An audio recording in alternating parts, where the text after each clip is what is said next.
Hai Sobat Spoiler, apa kabar kalian semua? Moga baik aja ya. Balik lagi dengan saya Bob, makhluk luntang lantung yang cari sukses di YouTube.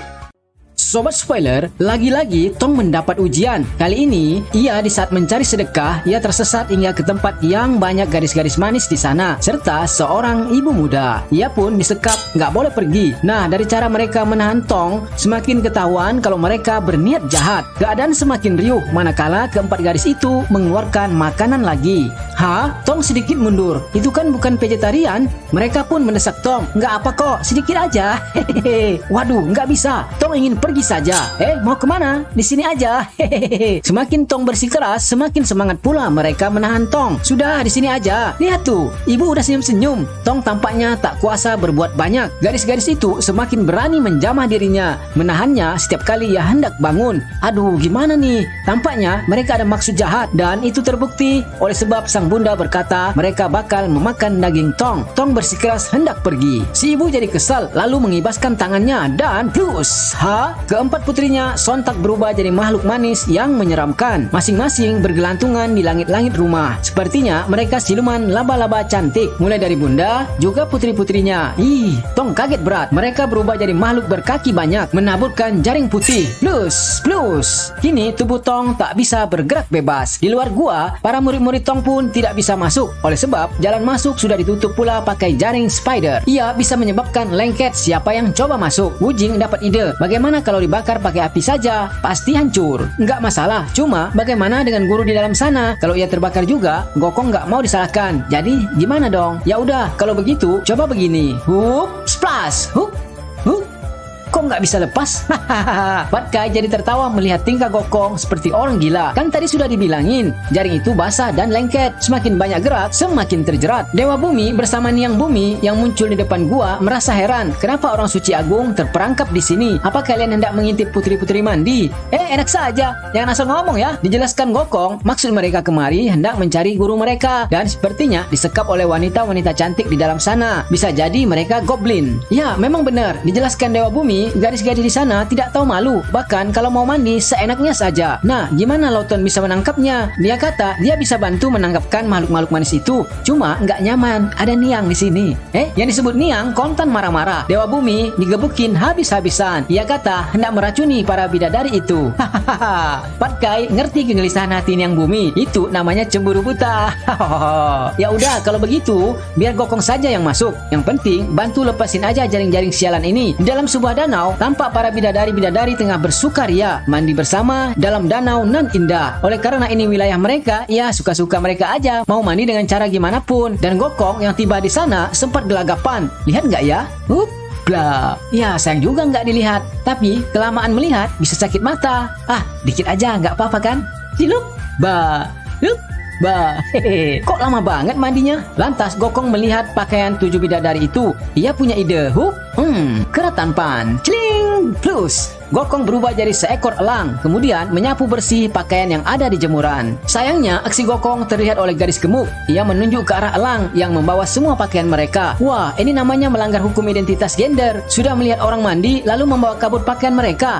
Lantas, pakaian-pakaian tadi Gokong jemur di depan gua laba-laba. Di sini, Patkai ngerjain kakak pertama habis-habisan. Hehehe, kakak mengintip bidadari mandi ya? Kenapa nggak ajak lucu? Gokong kata, bukan ngintip, tapi nggak ada jalan lain. Hehehe, mari kita lihat lagi, nggak perlu malu. Babi idiot. Ia kata ini hanya trik buat nyelamatin guru, bukan sengaja mengambil pakaian mereka. Kalau begini kan mereka nggak bakalan bisa keluar dari air dan mereka akan aman bebasin guru. Mari bebasin guru. Di sini rupanya mereka. Patkai mendatangi 7 bidadari mandi. Kedatangan Patkai yang tiba-tiba jelas mengagetkan mereka. Spontan mereka pun menyelam sedikit. Siapa kamu? Patkai kata dia murid kedua Tong dan pakaian mereka telah dilarikan kakak pertama dan ia merasa hari ini panas banget, pengen ikutan mandi. Keinginan Patkai semakin mengejutkan 7 bidadari. Seger. Babi dungu, keluar dari sini. Lalu 7 bidadari mengepung dan hendak mengikat Patkai. Mendadak ia berubah jadi seekor ikan dan menyelam sambil menggelitik kaki-kaki 7 bidadari sehingga mereka merasa geli dan berteriak-teriak. Baru kemudian Patkai muncul kembali. Patkai kata cepat bebasin guru Tong. Akan tetapi 7 bidadari bukannya takut, malah kini mereka bersatu dan plus. Jaring laba-laba muncat dari pusar-pusar mereka, membelilit Patkai hingga ia tak bisa bergerak lagi. Ayo kita kupas kulitnya.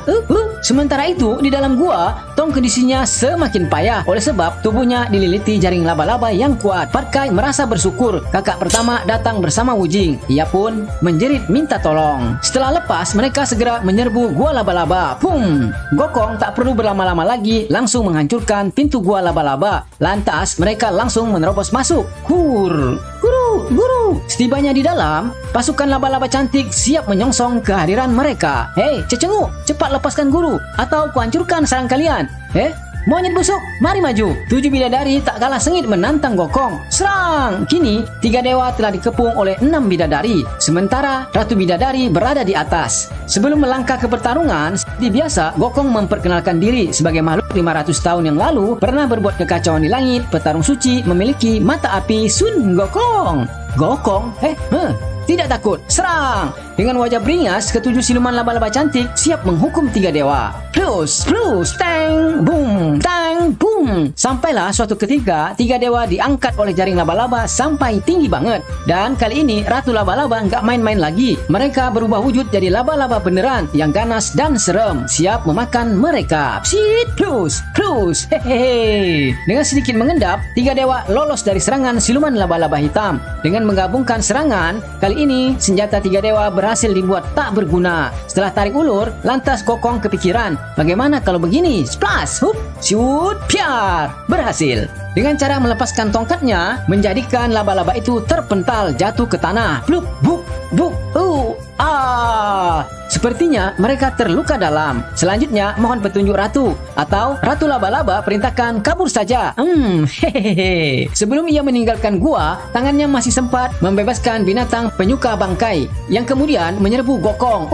Bahaya! Ketiga dewa pun sibuk menghalau serbuan hewan penyuka bangkai. Banyak sekali. Dan yang terpenting adalah melindungi guru. Agar Tong nggak diserang, mereka membawa hewan ribuan itu keluar gua. Lantas, Wujing diminta amankan guru. Biar mereka menghadapi cecurut ini. Gokong perintahkan, Pat Kai lari saja. Ia akan memakan semua binatang ini. Splus! Gokong berubah jadi burung elang. Cuy!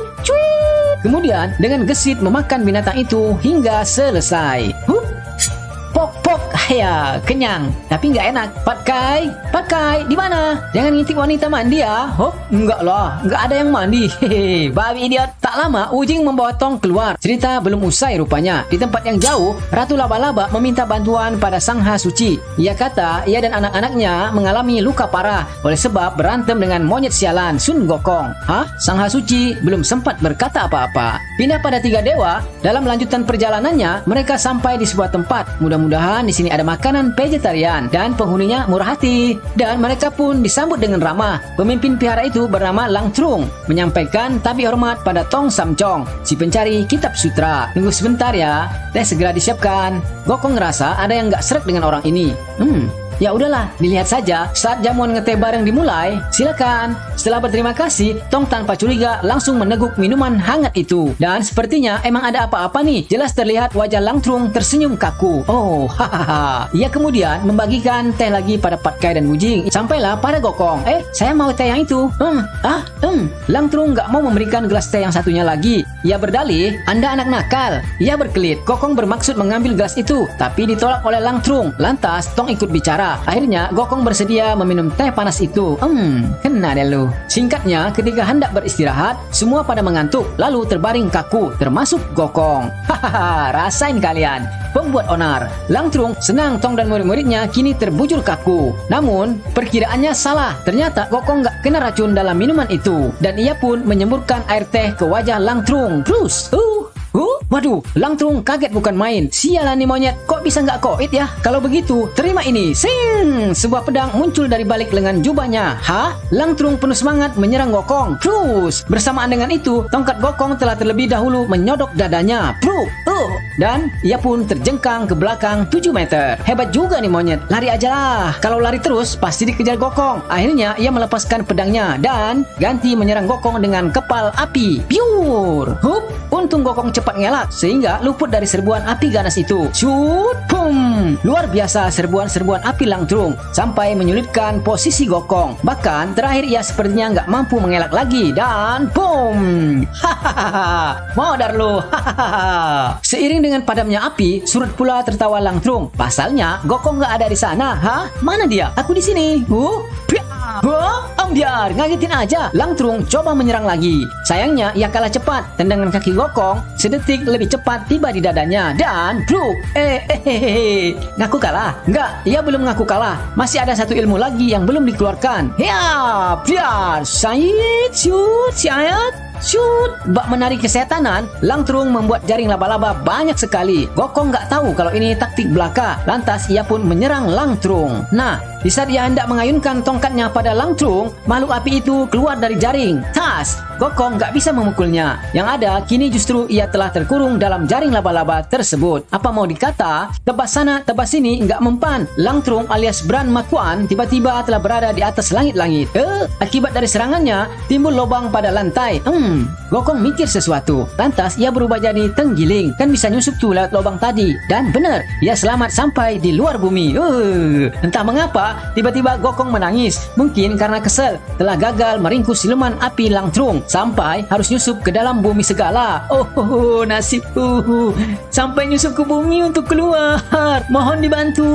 Cing! Sekonyong-konyong, makhluk bercaping putih lewat. Sembari mengabarkan 100 mil dari sini ada gunung. Di dalamnya ada seseorang yang bernama Tilamba. Anda bisa meminta bantuannya.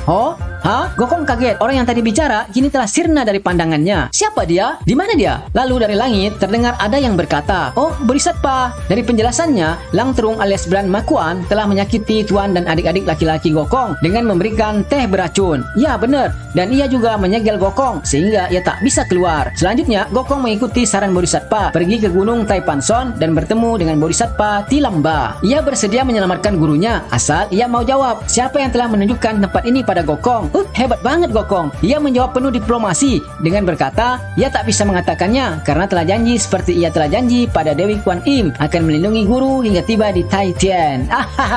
Bodhisattva pun tertawa. Setelah Gokong menangis-nangis, akhirnya Bodhisattva bersedia pergi bantu Gokong. Celing!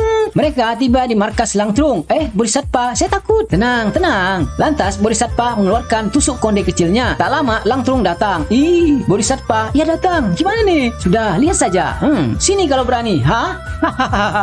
Langtrung pun siap pasang kuda-kuda, mengeluarkan ilmu kepal apinya. Serangan itu begitu deras menuju Bodhisattva. Aduh! Gokong lari ke belakang Bodhisattva. Selanjutnya dengan enteng saja ia berhasil menghalau gelombang api serta menghantam tuan api hingga terjengkang 7 meter. 7 bidadari laba-laba pun datang membantu Langtrung. Selanjutnya mereka kembali berubah menjadi laba-laba hitam. Hai, kalian belum mau insaf? Bukannya surut, malah siap menyerang Loton dan Ti. Haya, Bodhi, saya takut. Memang hebat Bodhisattva ini. Dengan ketenangannya, sekali tunjuk, jarum tadi menusuk sarang laba-laba dan membawanya ke langit. Sehingga jaring-jaring itu putus, menyusul satu demi satu siluman laba-laba berjatuhan dan muntah darah. Loh, ini saatnya Gokong hendak memusnahkan Raja Laba-Laba. Jangan, Bodhisattva mencegahnya. Kalian beruntung ada Bodhisattva. Segeralah bertobat. Mereka lantas pun pergi menyelamatkan Tong. Bersambung.